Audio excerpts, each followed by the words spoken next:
Hi everyone, it's Sally here from Strength for Dance and welcome to Top Tip Tuesday. And today I am joined by Regan.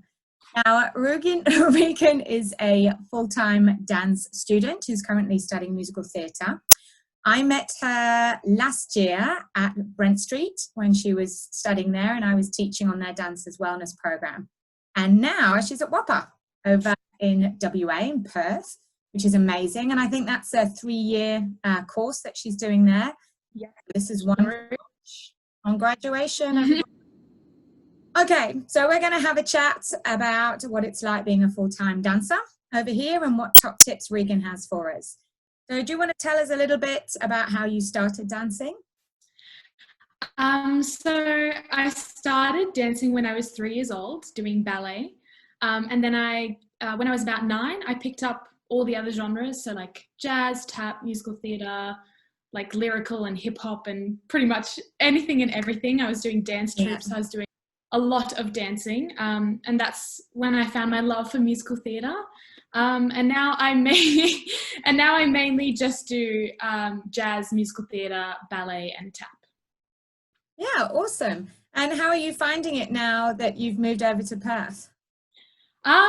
It has been a little bit challenging, not gonna lie, but I think it's been a great journey for independence and cooking for myself, making sure that I stay healthy, but it's so far, so yeah. Yeah, awesome. I know when I was working with you guys, we did a nutrition module and we were talking about trying to get enough calories in, really, of the right kind of food to keep your energy up and to keep your muscles sustained and your brain healthy so that you don't fatigue too much. Yeah. Have any advice for people with their food choices through full time? Yes, I always say eat everything in moderation. So as long as you're having everything and like you can have your treat here and there, don't starve yourself or I hate these fad diets because you end up just binge eating anyway because you end up being like, oh, I hate this, and then you just eat all the chocolate, lollies and food that you want. So I always just say everything in moderation, and that way you still get to have the treats of chocolate and desserts and stuff like that without like staying away from it. So yeah. Absolutely. I remember on one of the workshops we did, something that I learned was talking about seldom and often food. You know, you'd have your often foods as fruits and vegetables and meat if you're a meat eater, you know, good quality protein. And then your seldom foods would be your treat foods. Exactly. But exactly like you said, if you deny yourself stuff, you just, oh, that's all I want, and then you go and binge at it. And we really need to be, especially for full time, looking at maintaining really good energy levels so that you can dance today. So what did you notice in that first term with regards to your body going from part-time dancing to full-time?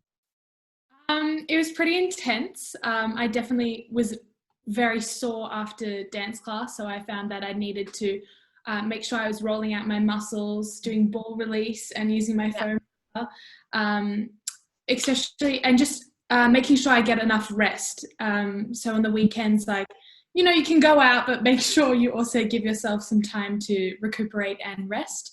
And also just eating healthily to make sure that your bones and muscles are healthy as well. So that absolutely. Your muscles can recover, because if you don't have enough nutrients, they won't recover properly.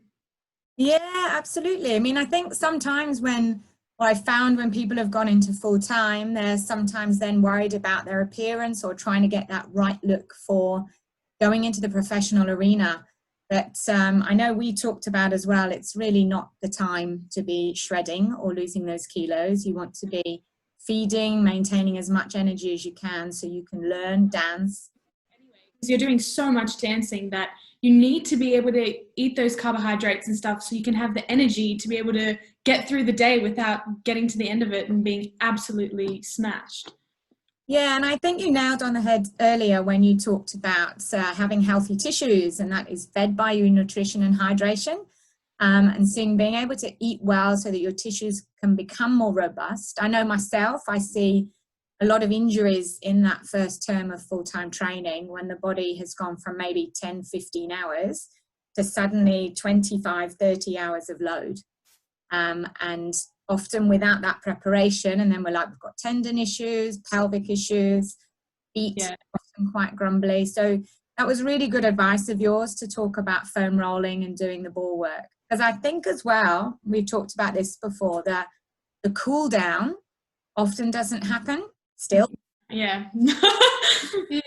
I do try now because I've learned that if you don't, you'll be very sore or you'll get injuries. So I try to, after my ballet class, I'll just stay after if I have a chance, because normally your classes are back to back. So it's very hard. You could go from a full dance class into an acting class and you just don't have the time to cool down. So it can be difficult, but you just need to try and find the time to do it.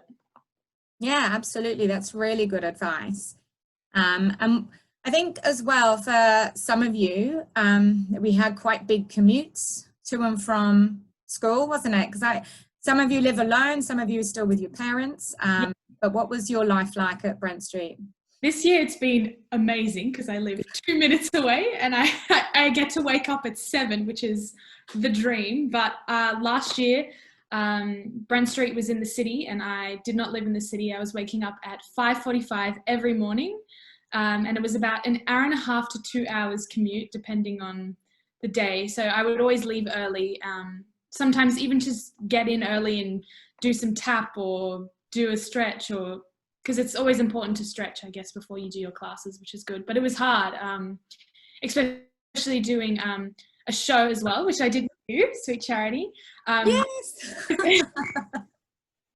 when I did that as well, I was getting pretty exhausted because I had rehearsals late into the night, and that was also quite city based as well. And for me to get home, I'd only get home at like 11:30, 12, and then wake up at 5:45 every morning. So it was hard, and I had to make sure that I got the rest over the weekend because I was working as well. So it was just a lot, but I did it. Yeah, well done. Yeah, I know. Even for myself, Regan and I did a community musical theatre production together, which was awesome. Even for me, I was working all day long, 9 to 5, and then rehearsing in the evenings, and then we'd have tech run and show week. It is very tiring, and I know for full-time training, you often have to have a job at the same time to help fund yourselves. What would be your main advice for a dancer who's in full-time, doing their job as well, and maybe with a commute? I guess it'd be a lot of just having just a spaced out timetable, making sure that you have your social life, but you also have your rest and you also do your work as well. Just having a balanced lifestyle, because if you're just go all the time, you'll hit a point where you'll just crash and burn.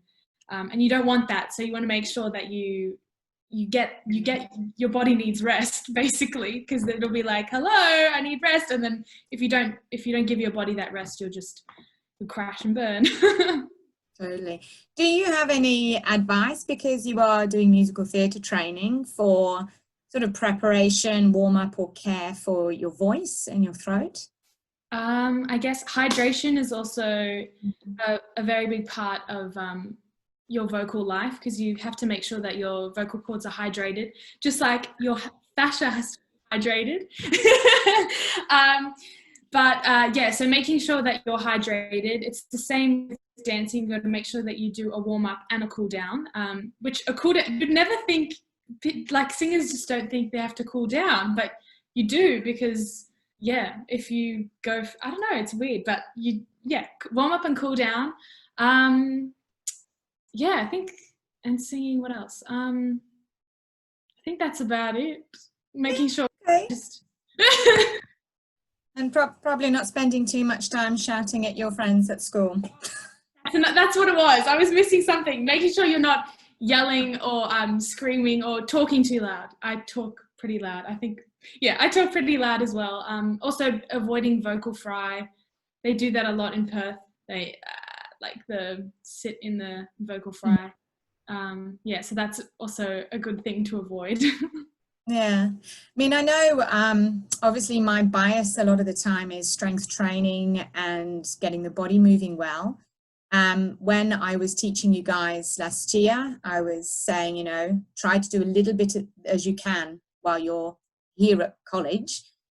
See, when you graduate, then that would be a time for you to really focus on your strength training.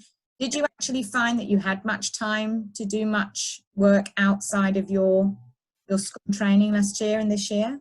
At Brent Street, pretty much no, because the commute was just insane. So by the time I got home, and when I left in the morning, it was just way too early and then way too late by the time I got home. So there wasn't a lot of time, but I'm finding here there is a little bit more time, especially with the whole online learning thing going on because of the virus. I'm finding more time to do my strength training and do my workouts because I'm at home, and I'm not spending time commuting anywhere. So you're just in one spot. So I do find time now to do stuff.